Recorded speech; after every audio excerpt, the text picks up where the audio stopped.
আজকে নার্সারি থেকে গাছ নিয়েছি আর নার্সারিও আমরা ওভাবে চুজ করেছি যেন এক নার্সারি থেকে সব না নেওয়া হয়। আমরা বিভিন্ন নার্সারিতে যাচ্ছি ওখান থেকে গাছ নিচ্ছি যেন ওদেরও উপকারটা হয়। সম্মানিত উপস্থিতি, আমি মোহাম্মদ হামিদুল ইসলাম আপনাদের সামনে উপস্থিত হয়েছি। আপনারা দেখতে পাচ্ছেন যে আমরা সবাই জানি যে এটাই তো তোমার দেশ, এটাই তো আমার দেশ, সোনার বাংলাদেশ। রাষ্ট্র সংস্কারের এগিয়ে এসেছে ছাত্র জনতা। তা আমরা আজকে দেখতে পাচ্ছি যে এখানে বৃক্ষরোপণ করা হচ্ছে যে বেগম রোকেয়া বিশ্ববিদ্যালয়ের শহীদ আবু সাইদ চত্বরের সামনে।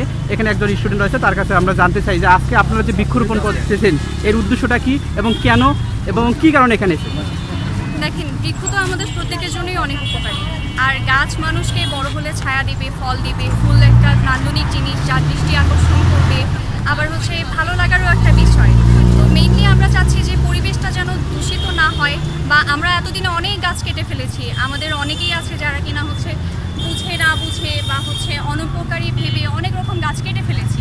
তো আমরা চাই সেই গাছগুলো যেন আবার লাগানো হয়, আবার বেড়ে ওঠে। যেমন অশ্বত্থ, নিম, এই ধরনের অনেক রকম গাছ আমরা পছন্দ করে নিয়ে এসেছি যেগুলো কিনা পরিবেশের জন্য অনেক উপকারী আর অনেক পরিমাণে অক্সিজেন সমৃদ্ধ। তাই আমরা এই ধরনের গাছ লাগাতে চাচ্ছি।